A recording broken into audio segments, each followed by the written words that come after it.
ધોરણ 4 કુહુ Gujarati video number 4.6 ચોથા પાઠનો છઠ્ઠો વિડીયો આવ્યો। દરિયાને બીજું શું શું કહેવાય તે જણાવો।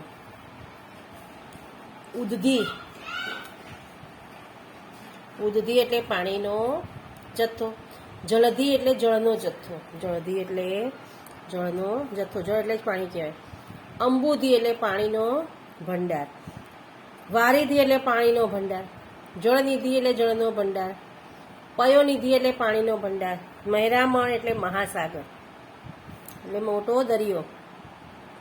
રત્નાકર એટલે રત્નોની ખાણ, અર્ણવ। જળાબ્ધિ, સમુદ્ર, સિંધુ, સાગર, અબ્ધિ વગેરે।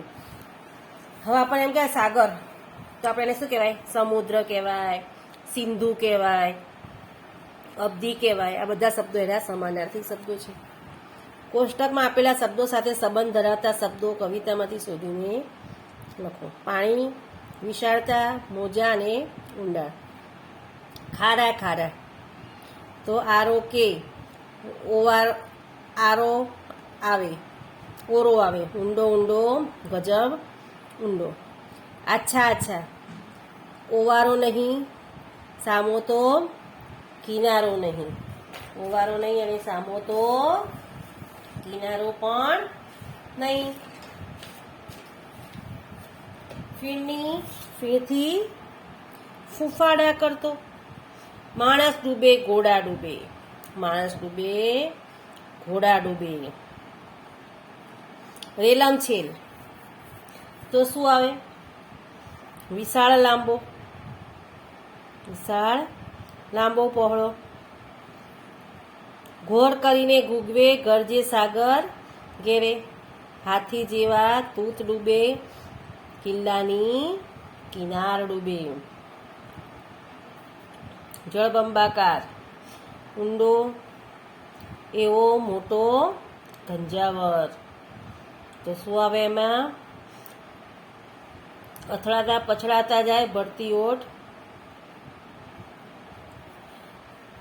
આખું આપણે જોવાનું। આરો, ઓરો આવે આગો જાય, ફીણથી ફૂફાડા કરતો જાય, ઘોર કરીને ગુગવે ગરજે સાગર ઘેરે, અથડાતા પછડાતા જાય ભરતી ઓઠ કરતો જાય।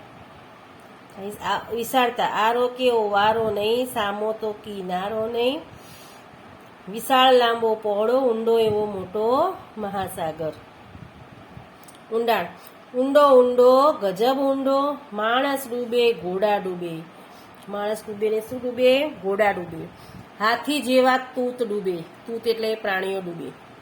કિલ્લાની કિનાર ડૂબે, મોટા મોટા હોય ને મહેલો, એની કિનારો ડૂબે।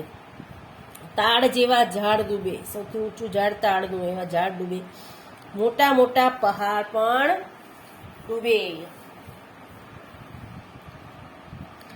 જૂથમાં ચર્ચા કરી દરિયાની ક્રિયાઓ જણાવો। આ રીતે કોષ્ટકની વિગતો ચકાસવાની છે। હવે પ્રશ્નોના જવાબ, મેં આમાં જવાબ નથી લખ્યા, મોઢે લખીશ, પીડીએફ મૂકીશ, એમાં જવાબો હશે તમારે। મહાસાગર કેટલો વિશાળ છે? કારણ કે જવાબની જગ્યા ઓછી છે અને જવાબ મોટો છે, તો મહાસાગર ખૂબ જ વિશાળ છે। અહીંયા આપણે લખવાનું કે મહાસાગર ખૂબ જ વિશાળ છે, ખૂબ જ વિશાળ છે। તેનો સામેનો કિનારો દેખાતો નથી, તેનો સામેનો કિનારો દેખાતો નથી। હવે તે આપણે જવાબ લખવાનો કે મહાસાગર કેટલો વિશાળ છે? તો મહાસાગર ખૂબ જ વિશાળ છે, તેનો સામેનો કિનારો દેખાતો જ નથી। હવે પાછળ જોઈશું, મહાસાગરનું પાણી કેવું છે? મહાસાગરનું પાણી ખારું ખારું છે। કેવું છે? ખારું ખારું અને આછા આછા તેલ જેવું, અને આછા આછા તેલ જેવું। તમે મહાસાગરમાં આવો ને મહાસાગરમાં નહીં. એટલે તમારે સાદા પાણીએ નાહવું જ પડે, નકર શરીરે શું આવે? ખંજવાળ આવે, કારણ કે મીઠાનો ભાગ આવે અંદર, એટલે બરાબરની ખંજવાળ આવે. એટલે તમારે ચોખ્ખા પાણી, આપણે મીઠું પાણી હોય ને ખારાશ વગરનું, એવા પાણીથી આપણે નાહવું પડે. મહાસાગર કેટલો ઊંડો હોય છે? તો કેટલો ઊંડો હોય કે ઊંટ ડૂબે, હાથી ડૂબે, તાડ ડૂબે, બરાબર ને, કિલ્લા ડૂબે અને પહાડ ડૂબે. એટલો ઊંડો હોય છે. તો મહાસાગર કેટલો ઊંડો હોય છે? તો મહાસાગર ઊંટ ડૂબે, હાથી ડૂબે, તાડનું ઝાડ ડૂબે, કિલ્લા ડૂબે, પહાડ, આ બધું જ ડૂબે. એટલો ઊંડો હોય છે. મહાસાગરના મોજા કેવા હોય છે? તો મોટા મોજા, ઉછળતા,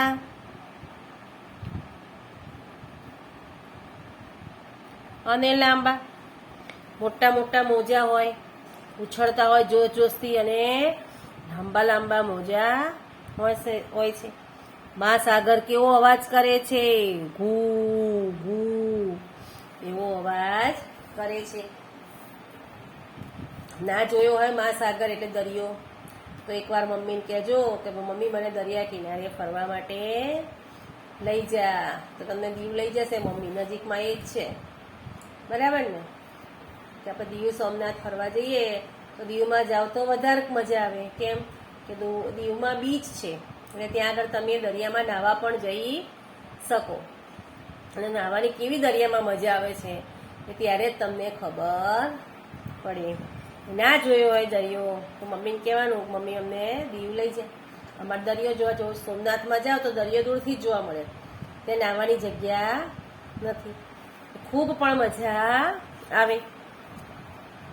નીચેનામાંથી કયો અર્થ સાચો છે તે કહો. સામો તો કિનારો નહીં, એટલે દરિયાને બીજો કિનારો ના હોય ત્યાં સાચું આવશે. દરિયાનો સામો કિનારો, ખૂબ દૂર કિનારો એ આવશે નહીં. વાયુ વેગે આગળ થાય, તો વાયુ બની જાય, આગળ જઈને હવા બની જાય, ખૂબ ઝડપથી આગળ વધે. શું આવે? ખૂબ ઝડપથી આગળ વધે. ગરજે સાગર ઘેરે રવે, ગરજે સાગર ઘેરે રવે, તો સાગર ઘેરી લે. ખૂબ મોટા ગુંજતા અવાજે સાગર ગર્જના કરે, એટલે બો આવશે એમાં સાચું. સાગર ઘરે જઈને રડે, એવું થોડું આવે? ના આવે. ચોથું, કિનારાના ખડકો રવે. સાગરના પાણી કિનારાના ખડકો સાથે અથડાઈને અવાજ ઉત્પન્ન કરે છે. અવાજ આવે, ખડકો અથડાય, ઢાળ ઢાળ. એવો તોફાની દરિયો સોમનાથમાં જોવા મળે. મસ્ત મોટા પહાડો ન અથડાય, પથ્થરો નહીં. કિનારે જઈને ખડકો રડે, ખડકોના કિનારા, એવું ના આવે. આપણો પહેલો જવાબ સાચો છે. ફીણથી ફૂફાડા કરતો, એટલે નાગની જેમ, ફેણની જેમ ફૂફાડા મારતો દરિયાના મોજા હોય છે, સાચું આવશે. સાબુના ફીણ જેવો ના આવે. ફીણ, સાપનો સાપ ફૂફાડા મારે એવું પણ આવે નહીં. હવે આગળ જોઈશું. હવે પહેલા તમારા શિક્ષક સાથે અને પછી જૂથમાં ઉદાહરણ મુજબ જોડીમાં બોલો. પહેલા શિક્ષક સાથે અને પછી જોડીમાં બોલવાનું છે. ખારા ખારા, તો શું આવે? ઉસ જેવા. હાથી જેવા શું ડૂબે? તૂત ડૂબે. શું ડૂબે? તૂત. અથડાતા જાય, પછડાતા જાય. મોટા મોટા તરંગ ઉઠે, મોટા મોટા શું ઉઠે? તરંગ ઉઠે. આછા આછા તેલ. કવિતામાંથી જોઈને આપણે લખવાનું છે. ઉદાહરણ મુજબ જળ બંબોળ જેવા શબ્દો બોલો અને લખો. આખી દુનિયામાં જળ ભરીને વળતા, એટલે જળ બંબાળ. શું કહેવાય? જળ બંબાળ. એનો એક શબ્દ આપણે બનાવીને લખવાનો છે. આ કવિતા વાંચવાની મને મજા આવી હશે, તો હું ખુશાલ. શું આવે? ખુશાલ. ખનીજ તેલ લઈને જતું જહાજ દરિયામાં ઊંધું પડ્યું, બધું તેલ દરિયામાં ઢોળાઈ જતા દરિયો ખાલી જગ્યા થઈ ગયો. તો રેલમ છેલ શું થઈ ગયો? રેલમ છેલ થઈ ગયો. ત્રીજો, ઉર્વિલને ઇનામમાં ખૂબ જ ધન મળતા ઉર્વિલ ખાલી જગ્યા થઈ ગયો. તો રાજી રાજી કેવો થઈ ગયો? રાજી રાજી, ખુશ ખુશ થઈ ગયો. કરુણાની ખૂબ વાતો કરવાની ટેવ છે. આજે બહુ દિવસે બહેનપણી સાથે વાત કરવા મળી એટલે ખાલી જગ્યા થઈ ગઈ. તો હરખ ગયેલી કેવી થઈ ગઈ? હરખ ગયેલી થઈ ગઈ. 5 નંબર, આશાને ગીત ગાવાનું બહુ ગમે છે. ગીત ગાતી વખતે ખાલી જગ્યા થઈ જાય છે.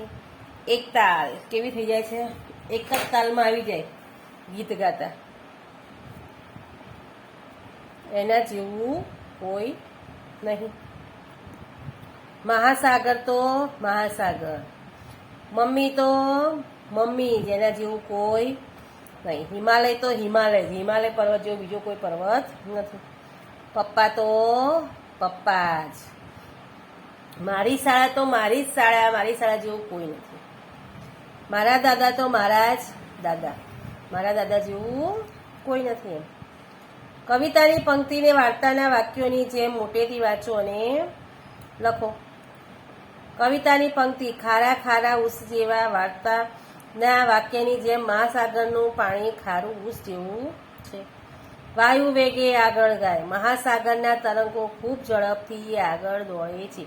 સીધા સાદા વાક્યમાં આપણે લખવાનું છે. આમાં કવિતાની ભાષામાં છે, આ પાઠની ભાષામાં, આપણે વાર્તાની ભાષામાં. ઊંડો ઊંડો ગજબ ઊંડો, મહાસાગર તો ખૂબ જ ઊંડો હોય છે. ઊંચા ઊંચા ઊંટ ડૂબે, ઊંટ જેવા ઊંટ મહાસાગરમાં ડૂબી જાય છે. ગાંડો થઈને રેલે તો આખી દુનિયા જળબંબોળ જળબંબોળ. એ મહાસાગર ગાંડો થઈ જાય એટલે બહાર રેલાય તો આકાશ આસપાસનું બધું જ ડૂબી જાય છે. વિશાળ લાંબો પહોળો ઊંડો એવો મોટો ગંજાવળ. તો મહાસાગરનો કિનારો વિશાળ પહોળો અને લાંબો છે અને તે ખૂબ જ ઊંડો હોય છે. મહાસાગર કેવો હોય છે? ખૂબ જ ઊંડો હોય છે. ચાલો હવે રમત રમવાની મજા માણી લઈએ. રમતનું નામ છે નદી કે પર્વત. હવે બધા રમીએ છીએ. નદી કે પર્વત, નદી કે પર્વત. પર્વતી હોય તો ઓટલા ઉપર ચડી જઈએ, નદી હોય તો નીચે આવી જઈએ. ઓટલો કે સહેજ ઊંચી જગ્યા હોય ત્યાં બાળકોને ભેગા કરવા. થોડા બાળકોને ઊંધી જગ્યા પર ઊભા રાખવાને કહેવું, એટલે કે ધારી લો તેઓ પર્વત પર ઊભા છે અને થોડા નીચે ઊભા રહે. ધારી લો તેઓ નદીમાં ઊભા છે. એક બાળક થોડે દૂર રહે. બધા બાળકો આ બાળકને પૂછે, નદી કે પર્વત? આ બાળક બોલે નદી. તો બાળકો નીચે ઊભા છે તેઓ ત્યાં જ રહે, એટલે કે નદીમાં જ રહે. જે બાળકો ઉપર ઊભા છે તેઓ નીચે આવી જાય, એટલે કે પર્વત પરના બાળકો નદીમાં આવી જાય. તો બાળકો આમ કરવામાં ભૂલ કરે તો આઉટ ગણાય. એટલે કે નીચે નદીમાં ઊભેલા બાળકો જો ઉપર જતા રહે તો આઉટ. ઉપર ઊભા બાળકો નીચે ઉતરે તો આઉટ. જો આ બાળક બોલે પર્વત તો તે બધા બાળકો ઊભા છે તેઓ ત્યાં જ રહે, એટલે કે પર્વત પર જ રહે. જે બાળકો નીચે ઊભા છે તેઓ ઉપર જતા રહે. આ રમત તો તમને બધાને આવડે જ છે, મારે કંઈ જ શીખવાડવાની જરૂર નથી. નદી કે પર્વત, નદી કે પર્વત બૂમો પાડતા પાડતા રમો છો. જે બાળકોને નીચે ઊભા છે તેઓ ઉપર જતા રહે છે, એટલે નદીમાં બાળકો પર્વત ઉપર જતા રહે છે. જે બાળકો આમ કરવામાં ભૂલ કરે તો તે આઉટ ગણાય, એટલે કે ઉપર પર્વતમાં ઊભા રહેવાના બાળકો નીચે ઊભા જતા રહે તો આઉટ ગણાય. નીચે ઊભેલા બાળકો ઉપર ન જાય તો આઉટ ગણાય. આ રીતે અવારનવાર રમતો રમાય છે. પ્રશ્નોના જવાબ. દરિયા કિનારે ઘર હોય તો મજા પડે કે ડર લાગે કે કેમ? બોલો. દરિયા કિનારે ઘર હોય તો મજા તો આવે જ, પણ ઓછી આવે. વારંવાર ભરતી આવે એટલે બીક લાગે. પવન ખૂબ ફૂંકાય એટલે બીક લાગે. અને રાત્રે તમે સૂતા હોય એટલે ઘૂ ઘૂ કરતો અવાજ આવે એટલે આપણને બીક લાગે. દરિયાના અવાજથી બીક લાગે. દરિયો તમને શું માંગવાનું કહે તો તમે તેની પાસે શું માંગો? દરિયો મને માંગવાનું કહે તો હું જાદુઈ હોડી અને હલેસા માંગુ. એ હોડીમાં દરિયાના મોજા ફરી જાય, તે કદી ન ડૂબે એવી મારી ઈચ્છા છે. બરાબર, હું એવું માગું. એ સિવાય તમારે જે માગવું એ માગજો. તળાવ, નદી વગેરે ક્યારે છલકાય? ચોમાસાની સિઝન આવે ને, ત્યાં ચોમાસું છે, બધે જ વરસાદ પડતો હોય, બધો વરસાદ ક્યાં જાય? નદીમાં.